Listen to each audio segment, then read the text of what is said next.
Poursuivons avec vous, Guillaume Ancel. Merci d'avoir accepté notre invitation. Vous êtes ancien officier de l'armée française. Alors, 156e jour de guerre aujourd'hui entre Israël et le Hamas. Les espoirs d'une trêve avant le Ramadan, on le dit, s'éloignent. Les pays médiateurs, que ce soit les États-Unis, le Qatar, l'Égypte, ne parviennent pas à arracher un nouvel accord. Israël n'a envoyé aucune délégation au Caire cette semaine. Le Hamas, lui, a quitté la capitale égyptienne. Où en sont les consultations? Est-ce qu'on le sait? En fait, la négociation est d'autant plus compliquée qu'aucune des parties n'a intérêt à une trêve. Le Hamas, qui est une organisation terroriste, se nourrit de la guerre. Et Netanyahou, qui est sans doute son meilleur ennemi, poursuit un plan qui n'a jamais été de détruire militairement le Hamas, c'est impossible avec une organisation terroriste, qui n'a jamais été de libérer les otages, ils sont contre-fous. Son plan, il l'a écrit dans son livre, Bibi A Story, c'est de rendre la bande de Gaza inhabitable, invivable pour les Palestiniens, parce qu'ils considèrent que la menace, en fait, contre Israël, c'est pas le Hamas, c'est la présence de Palestiniens. Donc, contrairement à ce qu'on a dit, à mon avis, trop vite, il n'a jamais eu une intention génocidaire, il pourrait essayer de massacrer le peuple palestinien, non.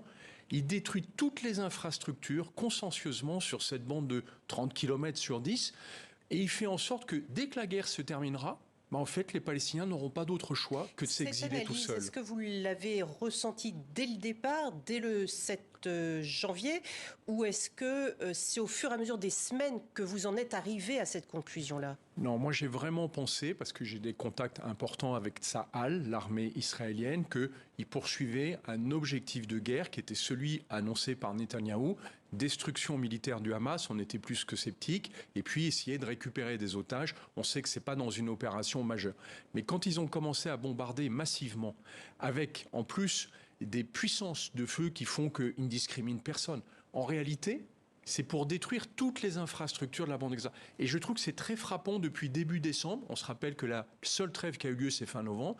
Depuis décembre, tout le monde essaye de négocier une trêve, sauf Netanyahou et le Hamas. Pourquoi? Parce qu'en fait, la guerre leur profite. Et tant que la société israélienne ne virera pas Netanyahou, elle continuera cette politique de dévastation de la bande de Gaza, dont Israël devra assumer la responsabilité après. Vous savez qu'en termes de bilan, là je parle en tant qu'ancien officier d'artillerie, je ne m'appuie sur aucun des bilans des deux parties, je ne les écoute même pas.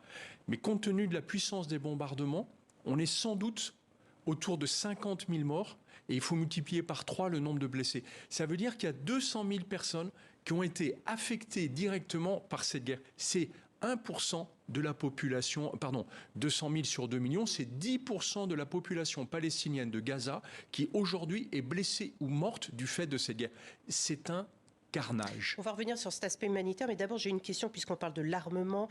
Au niveau de l'armement du Hamas, est-ce que l'on a une idée de ce que possède encore le mouvement ?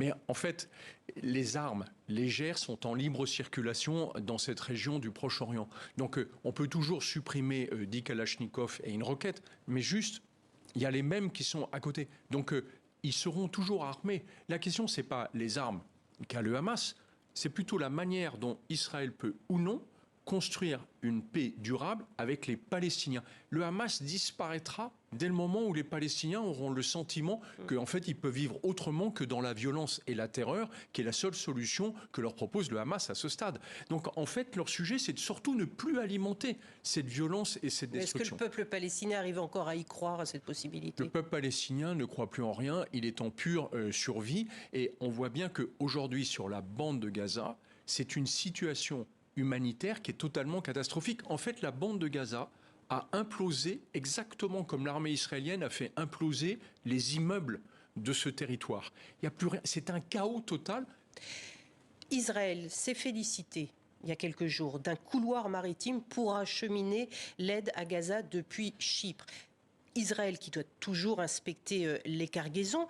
Moi, je me suis posé la question, peut-être naïvement, mais en quoi est-ce plus simple et plus rapide de vérifier des cargaisons venant de la mer? Est-ce que ce n'était pas plus simple